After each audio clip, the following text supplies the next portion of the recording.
पहला सवाल है, मोहनजोदड़ो की सबसे बड़ी इमारत कौन सी है? इसका सही उत्तर है धान्यागार। बुद्ध, धम्म और संघ मिलकर क्या कहलाते हैं? त्रिरत्न। उस राज्य का नाम बताइए जिसने पहली बार युद्ध में हाथियों का इस्तेमाल किया। मगध। मौर्य दरबार में ग्रीस के राजदूत का क्या नाम था? मेगस्थनीज। निम्नलिखित में से कौन संस्कृत का प्रथम व्याकरणविद था? पाणिनि। कला की गांधार शैली किसके शासनकाल में पनपी थी? कनिष्क के शासनकाल में। चोलों के समय का बृहदेश्वर मंदिर कहाँ स्थित है? तंजावुर में। बीजापुर अपनी किस चीज के लिए जाना जाता है? गोल गुंबज के लिए। किसके शासनकाल में तुलसीदास ने रामचरितमानस लिखी? अकबर के शासनकाल में। जब ईस्ट इंडिया कंपनी का गठन हुआ था उस समय भारत का मुगल बादशाह कौन था? अकबर। पेशवा प्रथा ब्रिटिश द्वारा किस पेशवा के काल में समाप्त की गई थी? बाजीराव द्वितीय के काल में। The Indian war of independence नामक पुस्तक के लेखक कौन थे? वीडी सावरकर। भारतीय राष्ट्रीय कांग्रेस के प्रथम मुसलमान अध्यक्ष कौन थे? बदरुद्दीन तैयबजी। निम्नलिखित में से किसे ब्लू प्लेनेट कहा जाता है? पृथ्वी को। गरजने वाला चालीसा ये शब्द निम्नलिखित में से किससे संबंधित है?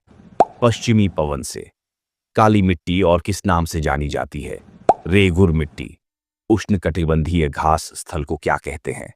सवाना। लाल सागर और भूमध्य सागर को जोड़ने वाला जलड़ मरु मध्य कौन सा है?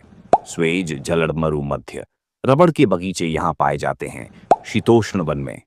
माउंट आबू जो एक पर्वतीय स्थल है कौन सी पर्वत श्रृंखला पर स्थित है? अरावली पर्वत श्रृंखला पर। भारतीय नागरिकों के मौलिक अधिकारों को कब निलंबित किया जा सकता है? राष्ट्रीय आपातकाल के दौरान। भारत के संविधान का कौन सा अनुच्छेद भारत को कल्याणकारी राज्य घोषित करने से संबंधित है? अनुच्छेद 39। भारत के अटॉर्नी जनरल की नियुक्ति कौन करता है? भारत का राष्ट्रपति। राज्यसभा के सदस्य के लिए न्यूनतम आयु कितनी है? 30 वर्ष। लोकसभा सचिवालय सीधे किसके नियंत्रण में आता है? लोकसभा अध्यक्ष के।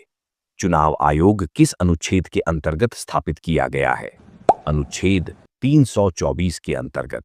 The God of small things किस भारतीय लेखिका ने लिखी? अरुंधति रॉय ने। स्लैम डंक किस खेल में किया जाता है? बास्केटबॉल में। निम्नलिखित में से कौन भारत का सर्वोच्च सैनिक अलंकरण है? परमवीर चक्र।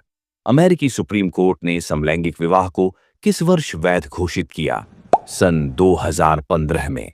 जापान का राष्ट्रीय खेल कौन सा है? इसका सही जवाब आप कमेंट बॉक्स में लिखें।